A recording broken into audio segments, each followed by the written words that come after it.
नमस्कार, आकाशवाणी से प्रस्तुत है समाचार प्रभात।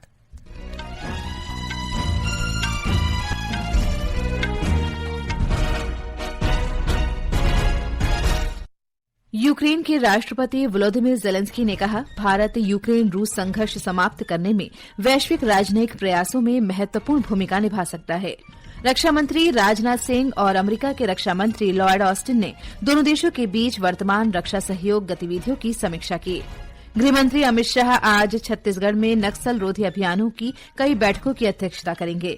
भारतीय खाद्य संरक्षा और मानक प्राधिकरण ने दुग्ध उत्पादों के पैकेट से A1 और A2 के दावे हटाने का आदेश दिया। और भारतीय महिला पहलवानों ने जॉर्डन के अम्मान में अंडर 17 विश्व चैंपियनशिप का पहला टीम खिताब जीता।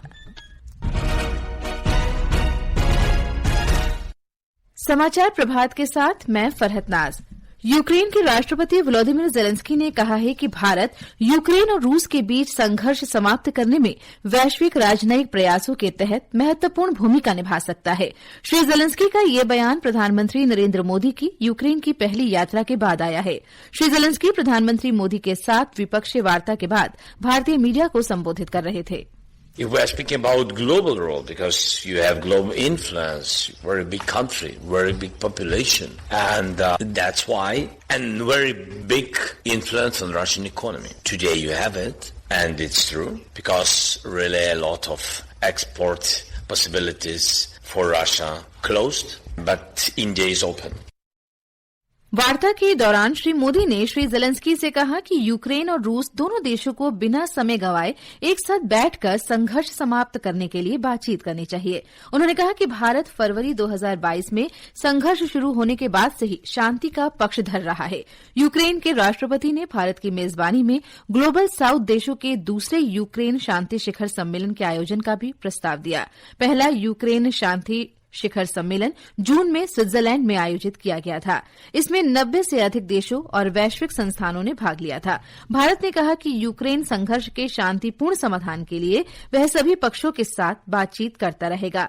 इस यात्रा से लगभग 6 सप्ताह पहले ही प्रधानमंत्री मोदी ने रूस के राष्ट्रपति व्लादिमीर पुतिन के साथ भी शिखर वार्ता की थी। प्रधानमंत्री ने देशों की क्षेत्रीय अखंडता और संप्रभुता के सम्मान के लिए भारत की प्रतिबद्धता दोहराई। श्री जेलेंस्की ने कहा कि भारत यूक्रेन की राष्ट्रीय अखंडता और संप्रभुता का समर्थन करता है। इससे पहले प्रधानमंत्री मोदी ने आश्वासन दिया कि भारत दोनों देशों के बीच शांति स्थापित करने के सभी प्रयासों में सहायता के लिए प्रतिबद्ध है। ऐसे संकट की घड़ी में बहुत सारी रिक्वायरमेंट रहती है, जिन रिक्वायरमेंट को पूरा करने के लिए भारत ने हो सका उतना एक मानवीय दृष्टिकोण को केंद्र में रखते हुए पूरा करने का प्रयास किया है। और मैं आपको विश्वास दिलाता हूं कि मानवीय दृष्टिकोण से भी जिस प्रकार की मदद की आवश्यकता होगी, भारत हमेशा हमेशा आपके साथ खड़ा रहेगा और 2 कदम आगे चलेगा। यूक्रेन के राष्ट्रपति वोलोदिमीर जेलेंस्की के साथ वार्ता के दौरान श्री मोदी ने कहा कि भारत ने शांति स्थापित करने के आवश्यक प्रयासों की योजना बनाई है। उन्होंने कहा कि भारत संप्रभुता और क्षेत्रीय अखंडता का समर्थन करता है। हाल ही में रूस यात्रा पर प्रधानमंत्री ने कहा था कि किसी भी समस्या का समाधान कभी भी युद्ध से नहीं हो सकता है। समाधान का रास्ता बातचीत से ही निकलता है, डायलॉग से निकलता है, डिप्लोमेसी से निकलता है, और हमने बिना समय गंवाए उस दिशा में आगे बढ़ना चाहिए। दोनों पक्षों को साथ बैठ करके इस संकट की घड़ी से बाहर निकलने के रास्ते तलाशने होंगे। शांति की ओर आगे बढ़ने के मार्ग पर विशेष रूप से चर्चा करना चाहूंगा। मैं आपको विश्वास दिलाना चाहता हूं कि शांति के हर प्रयास में भारत अपनी सक्रिय भूमिका निभाने के लिए तैयार है। यूक्रेन के कीव में प्रधानमंत्री नरेंद्र मोदी और यूक्रेन के राष्ट्रपति जेलेंस्की के बीच प्रतिनिधिमंडल स्तर की बैठक में दोनों नेताओं ने द्विपक्षीय संबंधों के सभी आयामों पर चर्चा की और उन्होंने हित के क्षेत्रीय तथा वैश्विक मुद्दों पर विचार विमर्श किया। इस दौरान 4 समझौते भी हुए। इस बीच प्रधानमंत्री की ऐतिहासिक यूक्रेन यात्रा सफलतापूर्वक संपन्न हो गई है। एक सोशल मीडिया पोस्ट में प्रधानमंत्री ने कहा कि वे भारत यूक्रेन मैत्री संबंधों में गहनता के लिए इस महान देश में गए थे। उन्होंने कहा कि यूक्रेन के राष्ट्रपति वोलोदिमीर जेलेंस्की के साथ उनकी सार्थक बातचीत हुई। भारत सर्वदा शांति का पक्षधर रहा है। प्रधानमंत्री ने यूक्रेन सरकार और वहां के लोगों को आतिथ्य के लिए धन्यवाद दिया। रक्षा मंत्री राजनाथ सिंह ने कल रात वाशिंगटन में पेंटागन में अमेरिका के रक्षा मंत्री लॉयड ऑस्टिन के साथ द्विपक्षीय बैठक की। दोनों नेताओं ने भारत और अमेरिका के बीच रक्षा सहयोग, औद्योगिक सहयोग, क्षेत्रीय सुरक्षा और अन्य अंतर्राष्ट्रीय मुद्दों पर व्यापक रूप से चर्चा की। बैठक के दौरान श्री सिंह ने पिछले वर्ष अपनाए गए भारत अमेरिका रक्षा औद्योगिक सहयोग रूपरेखा में चिन्हित क्षेत्रों में भारत में दोनों देशों द्वारा मिलकर तैयार किया जाने वाला रक्षा उत्पादों को रेखांकित किया। एक रिपोर्ट। दोनों देशों के रक्षा मंत्रियों ने भारत और अमेरिका के बीच सुरक्षा आपूर्ति व्यवस्था समझौते पर प्रसन्नता व्यक्त की। वाशिंगटन में 22 अगस्त को हुए इस समझौते के अंतर्गत दोनों देशों के रक्षा औद्योगिक पारिस्थितिकी तंत्र को एक साथ काम करने का अवसर मिलेगा। साथ ही आपूर्ति श्रृंखला में भी सुगमता आएगी। रक्षा मंत्रालय ने कहा कि भारत और अमेरिका ने दोनों देशों में संपर्क अधिकारियों की तैनाती से जुड़े समझौता ज्ञापन पर हस्ताक्षर करने का भी स्वागत किया है। दोनों देशों के रक्षा मंत्रियों ने क्वाड की पहल, हिंद प्रशांत क्षेत्र जागरूकता कार्यक्रम में हुई प्रगति और हिंद महासागर क्षेत्र में सहयोग बढ़ाने के लिए भारत के प्रयासों की सराहना की। दोनों देशों ने संयुक्त समुद्री बलों में जारी भारत की भागीदारी का भी स्वागत किया। समाचार कक्ष से मुकेश कुमार बल। नेपाल बस दुर्घटना में महाराष्ट्र के मारे गए 24 लोगों के शवों को आज उत्तर प्रदेश के गोरखपुर लाया जाएगा। वायुसेना के विमान से उन्हें महाराष्ट्र के नासिक में उनके परिजनों को सौंपा जाएगा। महाराष्ट्र के मुख्यमंत्री एकनाथ शिंदे ने मृतकों के प्रति शोक व्यक्त करते हुए उनके परिजनों को हर संभव सहायता उपलब्ध कराने का आश्वासन दिया। प्रधानमंत्री नरेंद्र मोदी ने नेपाल के तनहू जिले में हुई सड़क दुर्घटना में लोगों की मृत्यु पर शोक व्यक्त किया है। एक सोशल मीडिया पोस्ट में श्री मोदी ने कहा कि भारतीय दूतावास प्रभावितों को हर संभव सहायता प्रदान कर रहा है। प्रधानमंत्री ने शोक संतप्त परिवारों के प्रति संवेदना व्यक्त की और घायलों के शीघ्र स्वस्थ होने की कामना की। ये समाचार आकाशवाणी से प्रसारित किए जा रहे हैं। केंद्रीय गृह और सहकारिता मंत्री अमित शाह अपने छत्तीसगढ़ प्रवास के दौरान आज राजधानी रायपुर में अंतर्राज्यीय समन्वय बैठक में शामिल होंगे। ब्यौरा हमारे संवाददाता से। केंद्रीय गृह मंत्री अमित शाह आज रायपुर में होने वाली अंतर्राज्यीय समन्वय बैठक में छत्तीसगढ़ और पड़ोसी राज्यों के मुख्य सचिव और पुलिस महानिदेशकों के साथ सुरक्षा और विकास संबंधी मुद्दों पर चर्चा करने के साथ ही विभिन्न कार्य योजनाओं की समीक्षा करेंगे। श्री शाह आज छत्तीसगढ़ के वामपंथी उग्रवाद प्रभावित क्षेत्रों में सुरक्षा और विकास संबंधी मुद्दों की समीक्षा करने के लिए भी एक बैठक लेंगे। केंद्रीय गृह मंत्री कल रायपुर में नारकोटिक्स कंट्रोल ब्यूरो के कार्यालय का उद्घाटन करेंगे। साथ ही वे छत्तीसगढ़ में सहकारिता के विस्तार के सिलसिले में भी एक समीक्षा बैठक लेंगे। विकल्प शुक्ला, आकाशवाणी समाचार, रायपुर।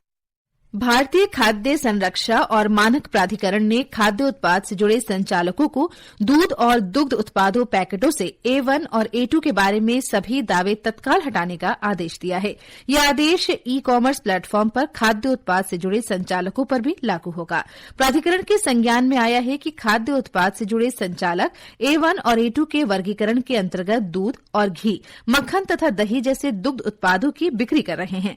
प्राधिकरण ने कहा है कि दूध में A1 और A2 का वर्गीकरण आवश्यक रूप से प्रोटीन के संबंध में होना चाहिए, इसीलिए दूध वसा उत्पादों के संबंध में A2 का दावा भ्रामक है। भारतीय खाद्य संरक्षा और मानक प्राधिकरण ने राज्यों से कीटनाशकों के उपयोग को कम करने के लिए अंतर मंत्रालय समिति स्थापित करने का आग्रह किया है। केंद्रीय सलाहकार समिति की 44वीं बैठक में प्राधिकरण के मुख्य कार्यकारी अधिकारी जी कमला वर्धन राव ने कहा कि इस पहल का उद्देश्य कृषि पद्धतियों को सुरक्षित और टिकाऊ बनाना है। उन्होंने कहा कि ये उपभोक्ताओं को भोजन में कीटनाशक अवशेषों से जुड़े संभावित स्वास्थ्य जोखिमों से भी बचाएगा।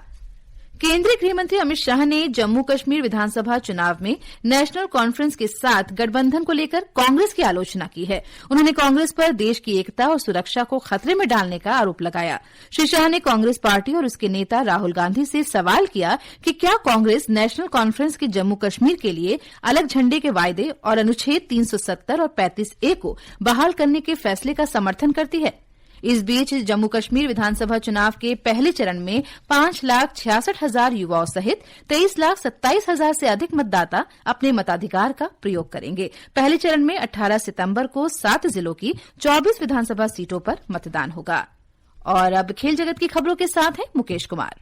जॉर्डन के अम्मान में अंडर 17 विश्व कुश्ती चैंपियनशिप में भारतीय महिलाओं ने 185 अंकों के साथ पहला टीम खिताब जीत लिया है। जापान 146 अंकों के साथ दूसरे और कजाकिस्तान 79 अंकों के साथ तीसरे स्थान पर रहा। भारत की ओर से काजल स्वर्ण पदक जीतने वाली देश की 5वीं महिला पहलवान बनी। श्रुतिका पाटिल ने 40 किलोग्राम भार वर्ग में रजत और राजबाला ने 40 किलोग्राम भार वर्ग में कांस्य पदक जीता। मुस्कान ने भी कांस्य पदक अपने नाम किया। इस बीच Bharat SAFF under 20 football championship के सेमीफाइनल में पहुंच गया है। नेपाल के काठमांडू में कल खेले गए रोमांचक मुकाबले में भारत ने मालदीव को 1-0 से हरा दिया। इस जीत के साथ ग्रुप बी में भारत शीर्ष पर पहुंच गया। सेमीफाइनल में सोमवार को भारत का मुकाबला ग्रुप ए के उपविजेता बांग्लादेश से होगा। उधर ड्यूरेंट कप फुटबॉल टूर्नामेंट में बेंगलुरु एफसी ने चौथी क्वार्टर फाइनल में केरला ब्लास्टर्स को 1-0 से हरा दिया। इससे पहले पूर्व चैंपियन मोहन बागान सुपर जायंट्स ने तीसरे क्वार्टर फाइनल में पंजाब एफसी को 6-5 से हराया। शिलांग में सोमवार को पहले सेमीफाइनल में नॉर्थ ईस्ट यूनाइटेड एफसी का मुकाबला शिलांग लाजोंग एफसी से और मंगलवार को दूसरे सेमीफाइनल में मोहन बागान सुपर जायंट का सामना बेंगलुरु एफसी से होगा।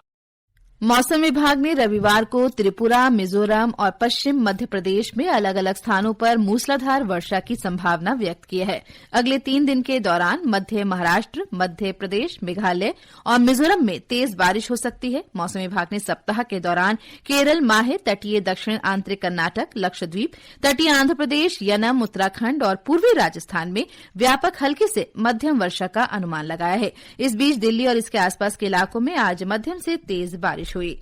उत्तर प्रदेश में राज्य पुलिस में सिपाहियों के 60,000 से अधिक पदों पर भर्ती के लिए लिखित परीक्षा शुरू हो गई है। आज, कल और इस महीने की 30 और 31 तारीख को आयोजित होने वाली परीक्षा के लिए राज्य भर के 67 जिलों में कुल 1,174 परीक्षा केंद्र बनाए गए हैं। उम्मीदवारों की सुविधा के लिए उत्तर प्रदेश सरकार उम्मीदवारों को अपना प्रवेश पत्र दिखाकर रोडवेज बसों में मुफ्त यात्रा की सुविधा प्रदान कर रही है। परीक्षा के लिए रेलवे की ओर से स्पेशल ट्रेनें भी चलाई गई हैं।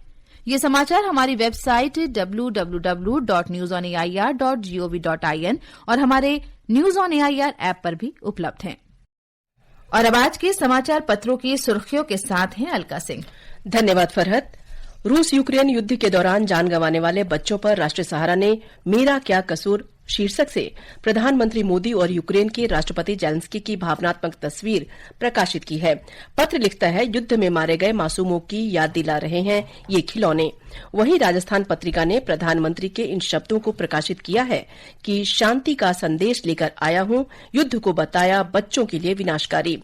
रक्षा उद्योग को मजबूती देने में भारत और अमेरिका के बीच हुआ अहम समझौता। दोनों देशों ने SOSA अधिकारियों की तैनाती पर हस्ताक्षर किए। दैनिक जागरण की सुर्खी है, नेपाल में बस हादसे में 27 यात्रियों की मौत की खबर आज सभी अखबारों में है। पत्र लिखते हैं, पोखरा से काठमांडू जाते समय हुआ हादसा। चंद्रयान 3 की वर्षगांठ पर इसरो ने बताई आगामी योजना। 2027 में लॉन्चिंग। सबसे सस्ते चांद से मिट्टी और चट्टान के नमूने लेकर आएगा चंद्रयान 4। दैनिक भास्कर की खबर है। हर रविवार जल्दी होगी मेट्रो की गुड मॉर्निंग। 4 कॉरिडोर पर कल सुबह 8 बजे के बजाय 6 बजे और 3 अन्य कॉरिडोर पर 7 बजे मिलेगी ट्रेन। अमर उजाला ने ये खबर अपने पहले पन्ने पर प्रकाशित की है। जनसत्ता ने रत्नागिरी में पारंपरिक बैल दौड़ कार्यक्रम नांगरानी उत्सव के दौरान अपने बैलों के साथ दौड़ते हुए किसान की संघर्षमयी तस्वीर प्रकाशित की है। अब आवाज सुनकर AI पहचान लेगी बीमारी, हिंदुस्तान की सुर्खी है। धन्यवाद अलका। और अंत में मुख्य समाचार एक बार फिर। यूक्रेन के राष्ट्रपति व्लादिमीर जेलेंस्की ने कहा, भारत यूक्रेन रूस संघर्ष समाप्त करने के वैश्विक राजनयिक प्रयासों में महत्वपूर्ण भूमिका निभा सकता है। रक्षा मंत्री राजनाथ सिंह और अमेरिका के रक्षा मंत्री लॉर्ड ऑस्टिन ने दोनों देशों के बीच वर्तमान रक्षा सहयोग गतिविधियों की समीक्षा की। गृहमंत्री अमित शाह आज छत्तीसगढ़ में नक्सल रोधी अभियानों की कई बैठकों की अध्यक्षता करेंगे।